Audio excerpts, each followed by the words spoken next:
आदाब दोस्तों, मैं हूं एम ए वाजिद। आप देख रहे हैं पैगाम टीवी। आज की बात में आज हम बात करेंगे नए पार्लियामेंट हाउस की, जिसे इफ्तिताही तकरीब से गुज़रना है। ताहम इसकी इफ्तिताही तकरीब पर आजकल मबाहिस शुरू हो चुके हैं। वहीं दूसरी जानिब लोग कहते हैं कि इस इमारत का इफ्तिताह सदर जमहूरिया से करवाया जाए। दूसरी जानिब अगर हम नज़र दौड़ाएँ तो अमित शाह का आज एक बयान आया है जिसमें वो अजीब तरह की बात कर रहे हैं। वो तमिलनाडु को पार्लियामेंट हाउस से जोड़ते हुए कुछ चीज़ें वहाँ रखने की बात कर रहे हैं। दूसरी जानिब अगर हम देखें तो रियासत तेलंगाना की सियासत अब गरमाने लगी है। यूँ तो यहाँ मोतदिल मौसम रहने के बावजूद गर्मियाँ अपने उरूज पर हैं, तो दूसरी तरफ वाईएसआर शर्मिला जो बहुत ज़्यादा तवक्को लगा रखी हैं कि उनकी पार्टी इस मर्तबा भारी अक्सरियत से कामयाब होगी। अब वो कहने लगी हैं कि वज़ीर आला केसीआर तालिबान के वज़ीर आला हैं। अब अगर हम हज कमेटी का जायज़ा लेंगे तो हमें लगेगा कि हज कमेटी की जानिब से आज़मीन हज के लिए किए गए इंतज़ामात निहायत नाक़िस रहे हैं। ऐसे हालात में जब 7 जून को पहला काफ़िला हज के लिए रवाना होगा तो उनके लिए किसी तरह की सहूलत या फिर उनके सफ़र में आसानी पैदा करने की कोई कोशिश नहीं की गई। अब रियासत तेलंगाना में जबकि सियासी गर्मी बढ़ती जा रही है, ऐसे में रेवंत रेड्डी ने कहा है कि इस मर्तबा कांग्रेस पार्टी 80 नशिस्तों पर कामयाबी हासिल कर लेगी।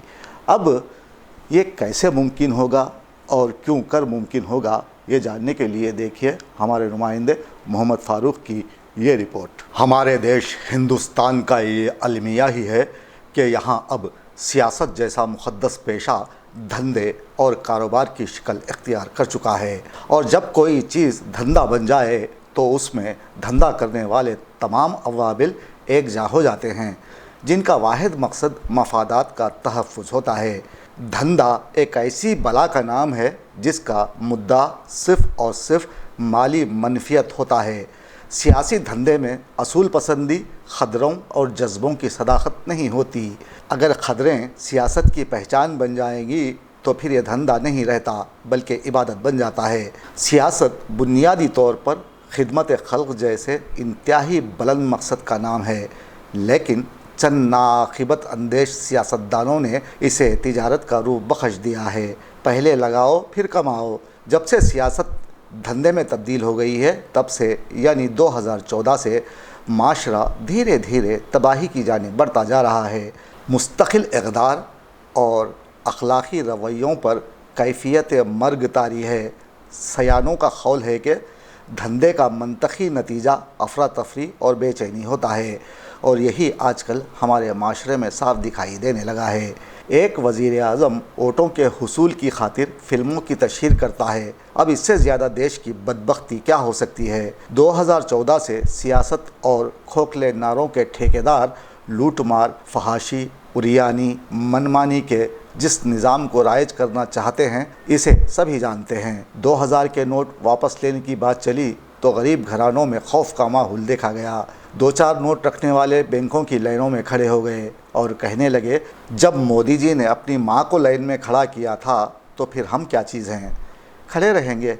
अब हमारी किस्मत पर रोने के अलावा हमारे पास है क्या। ये चंद नोट वापस हो जाएं, फिर इलेक्शन में बताएंगे कि लाइनों में खड़ा करना किसी सियासतदान को कितना महंगा साबित हो सकता है। जब यहाँ बैंकों और नोटों की बात निकल ही चुकी है तो आपको पता होना चाहिए कि कई बैंकों को हुकूमत ने एक दूसरे में ज़म करते हुए खातादारों को परेशान किया था। लोग कई माह तक बैंकों के चक्कर काटने पर मजबूर हो गए थे।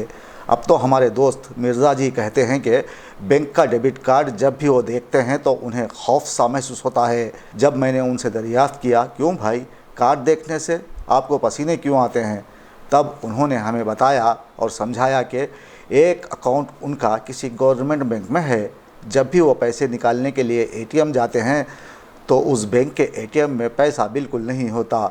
जब 4-5 एटीएम मशीनों को वो चेक कर लेते हैं तो उन्हें रकम ना होने या फिर मशीन के काम ना करने का पता चलता है। ऐसे में वो खानगी एटीएम मशीन का सहारा लेते हैं तो उनके 25 रुपये काट लिए जाते हैं। इतना कहकर वो अजीब सी नज़रों से मुझे देखने लगे और कहा कि यार ये क्या बात हुई, अपने पैसे खुद हमें निकालना है तो उसके लिए पैसे अदा करने पड़ रहे हैं। मैंने उनसे कहा, मिर्ज़ा जी 4 या 5 मरतबा फ्री में आप एटीएम से पैसा निकाल सकते हैं ना। इतना कहना था कि वो झिल्ला कर कहने लगे कि जिस बैंक में अकाउंट है वहाँ तो पैसा है नहीं, 4-5 से ज़्यादा मरतबा कार्ड बगैर रुपयों के लौट आता है और खानगी बैंक में जाकर निकालो तो रुपये आ जाते हैं और स्लिप पर लिखा होता है कि 25 रुपये काट लिए गए। मैंने खामोश रहने में ही अपनी आफियत समझी और मरकज़ी वज़ीर निर्मला सीतारमण मुझे याद आ गईं, जिन्होंने लहसुन की कीमत पर ऐवान में सवाल किए जाने के बाद कहा था कि मुझे नहीं मालूम कि लहसुन की कीमत बढ़ गई है क्योंकि मैं लहसुन नहीं खाती। यह एक ऐसा जवाब था जिसे बोलने के बाद एक हंगामा खड़ा हुआ, लेकिन बेशरम लोग कुर्सी के लिए इस्तीफ़ा देने से तो रहे और बजट में गरीब अवाम के अलावा अक़लियतों की फलाह और बहबूद पर कोई ध्यान नहीं दिया गया।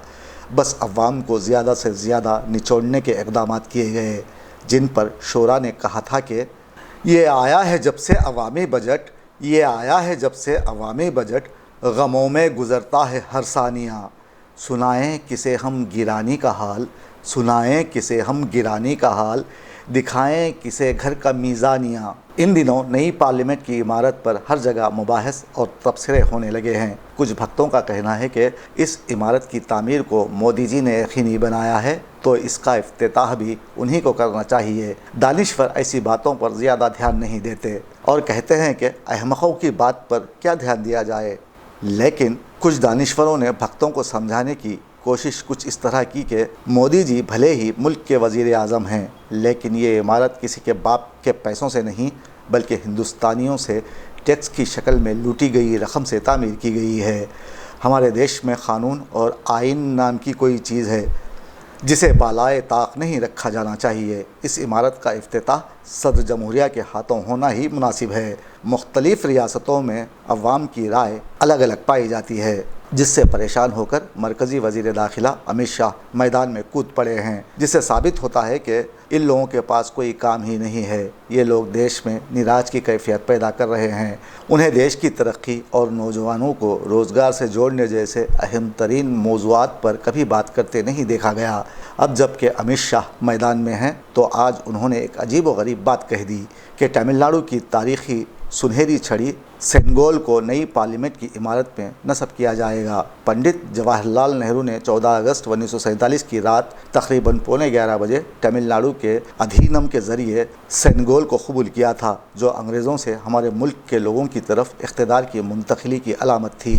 अमित शाह ने मज़ीद कहा कि 28 मई को नई इमारत के इफ्तिताह के मौके पर मोदी जी सेनेगल को लोकसभा स्पीकर की नशिस्त के साथ रखेंगे। जब उनसे सवाल किया गया कि ऐसा करने से क्या होगा तो वो जवाब देने से कासिर रहे। अब अगर हम रियासत तेलंगाना की सियासी सूरत हाल का जायज़ा लेंगे तो हमें लगेगा कि यहाँ भी सब कुछ ठीक ठाक नहीं है। कहा जाता है कि इंसान की अवाइल उम्र में जो अच्छी या बुरी आदत इसकी ज़ात में पनप उठती हैं, वही उम्र के बाकी हिस्सों में भी नज़र आती हैं और इसी तरह ज़हन इंसानी पर माहौल, सोहबत, तालीम और तरबियत से जो नखूश सबत हो जाते हैं और जिस तरह के अच्छे या बुरे ख़यालात क़ायम हो जाते हैं, वही बाद में भी उसकी ज़ात का हिस्सा रहते हैं। सो इसीलिए तो दाना कह गए हैं कि हर मामले में एतदाल और एतदाल पसंदी को ही अपनाया जाना चाहिए ताकि नस्ल इंसानी की ठीक तरबियत होती रहे और इंसान को हर हाल में अपनी ज़ात को इस बात का भी पाबंद बनाना चाहिए कि इसकी उम्र के हर हिस्से में बुराइयों के बजाय अच्छाइयाँ ज़्यादा परवान चढ़ें। अब ये बात वही शर्मिला को कौन समझाए, वो रोज़ाना ही धरना करने को तरजीह देने लगी हैं और फिर दलित बंधु स्कीम पर वो आज भड़क भी उठी। वज़ीर आला KCR ने जब से दलित बंधु स्कीम का आगाज़ किया है तब से अब तक हुकूमत को हर जानिब से निशाना बनाया जाने लगा है। वही शर्मिला ने आज अपना बयान जारी करते हुए कहा है कि वज़ीर आला ने तेलंगाना को अफ़गानिस्तान जैसा बना दिया है और KCR तालिबान के लीडर हैं और रियासत में तालिबान का राज चल रहा है। अब यहाँ کسی صحافی نے ان سے سوال نہیں کیا کہ ریاست تلنگانہ میں طالبان کہاں سے آ گئے۔ خیر، جب سے آندھرا پردیش میں جگن موہن ریڈی نے اقتدار سنبھالا ہے، ان کی بہن شرمیلا کے دل میں بھی ایک خواہش جاگ اٹھی ہے کہ وہ بھی تلنگانہ کی وزیر اعلیٰ بن جائیں تو پھر زندگی کے وارے نیارے ہو جائیں گے۔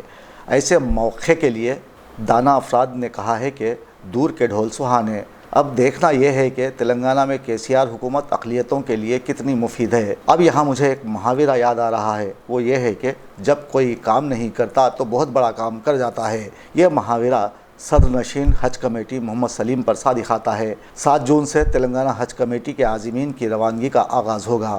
شمس آباد انٹرنیشنل ایئرپورٹ میں عازمین حج کی روانگی کے سلسلے میں ایئرپورٹ عہدیداروں نے کوئی سہولت نہیں رکھ چھوڑی ہے، نہ ہی علیحدہ خصوصی ٹرمینل کا اہتمام کیا گیا ہے اور نہ ہی ضروری امور کی عاجلانہ تکمیل کے لیے کوئی ٹرمینل مختص کیا گیا ہے۔ اور سب سے زیادہ مضحکہ خیز بات یہ رہی کہ سابق میں ایئر انڈیا اور سعودی ایئر لائنز نے 300 سے زائد نشستوں کے طیارے عازمین کے لیے مختص کیے تھے، اور اب وستارا ایئر لائنز کو رکھا گیا ہے، جس کے ایک طیارے میں صرف 140 نشستوں کی گنجائش ہے۔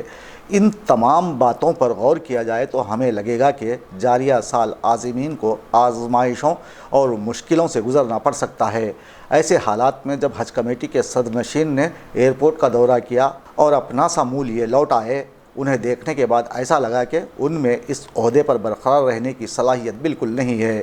یہاں حکومت کی ذمہ داری ہے کہ عازمین کو ہونے والی تکلیفوں کا از خود جائزہ لیتے ہوئے ان کے مسائل کی یکسوئی پر دھیان دیا جائے اور کمیٹی میں موجود نااہل افراد کے خلاف کارروائی کی جائے تاکہ عازمین حج کو ہونے والی مشکلات سے بچایا جا سکے۔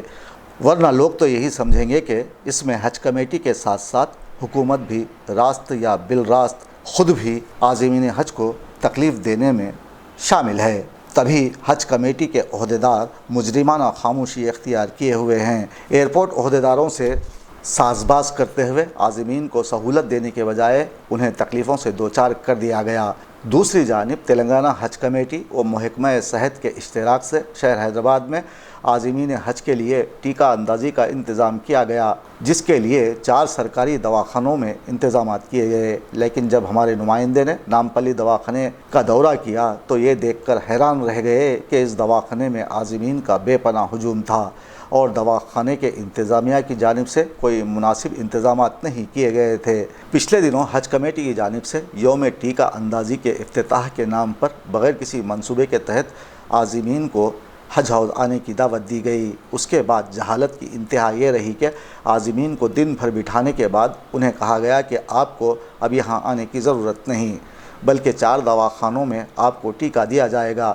اس کا اثر یہ ہوا کہ نامپلی، ملک پیٹ، کنگ کوٹھی، خیرتآباد ایریا ہاسپٹل میں سینکڑوں کی تعداد میں عازمین بڑی مشکل سے پہنچے، جنہیں قطاروں میں کھڑا کر دیا گیا۔ نہ پانی کا انتظام اور نہ ہی سخت دھوپ میں ان کا کوئی پرسان حال۔ غیر مؤثر انتظامات کے سبب سبھی دواخانوں میں بد نظمی پیدا ہو گئی، یہاں تک کہ نامپلی دواخانے میں ٹیکہ لگانے کھڑے ایک عازم کو دل کا دورہ پڑ گیا، جس کے بعد دواخانوں میں پولیس کو طلب کرنا پڑا۔ ایسے حالات کیوں پیدا ہوئے، اس کا اثر کیا ہوگا اور تمام ناکام حکمت عملی کا سبب کیا ہے، یہ حکومت کو سمجھنے کی ضرورت ہے۔ اقلیتوں کی فلاح و بہبود کے نعرے بلند کرنا اور ان کی ترقی کے راگ الاپنا، انہیں قرض دینے کی بات کرنا، انہیں گاڑیاں دینا، ان سب میں کتنی شفافیت پائی جاتی ہے، اس کا محاسبہ کرنا حکومت کی ذمہ داری ہے۔ ورنہ حکومت کی اپنی کم فہمی کی وجہ سے اقلیتوں کی فلاح و بہبود کے لیے بٹھائے گئے عہدیدار خود حکومت کی ناکامی کے لیے کافی ہیں۔ ایسے حالات میں محمد سلیم کو اپنی کوتاہیوں اور غلطیوں پر عازمین سے معافی مانگتے ہوئے صدر نشین حج کمیٹی کے عہدے سے مستعفی ہو جانے کی ضرورت ہے اور حکومت کی چاپلوسی کرنے سے گریز کرنا چاہیے، ورنہ ریاست تلنگانہ کے عازمین کی بد دعا انہیں ضرور لگے گی۔ ریاست کرناٹک میں جیت کے بعد کانگریس پارٹی میں ایک نیا جوش دکھائی دے رہا ہے۔ آج کانگریس پارٹی قائد ریونت ریڈی نے اپنا بیان جاری کرتے ہوئے کہا ہے کہ آنے والے انتخابات میں کانگریس پارٹی 80 سے زائد نشستوں پر کامیاب ہوتے ہوئے اقتدار پر قبضہ کر لے گی۔ اس معاملے میں غور و خوض کے بعد متفقہ طور پر فیصلہ لیا گیا ہے کہ ٹکٹ صرف ان امیدواروں کو دیے جائیں گے جو کیے گئے سروے میں کامیابی کے لائق ہیں۔ यानी अब कांग्रेस पार्टी का टिकट उन्हीं उम्मीदवारों को मिलेगा जो इलेक्शन में जीतने की सलाहियत रखते हैं। दोस्तों, हमारी ये न्यूज़ आपको कैसी लगी? अगर अच्छी लगी है तो आप हमारे चैनल को सब्सक्राइब ज़रूर कीजिएगा और हमारे वीडियो को शेयर कीजिए। आप हमें कमेंट भी कर सकते हैं। आप देख रहे थे पैगाम टीवी। मुझे दीजिए इजाज़त। आदाब, शब बखैर।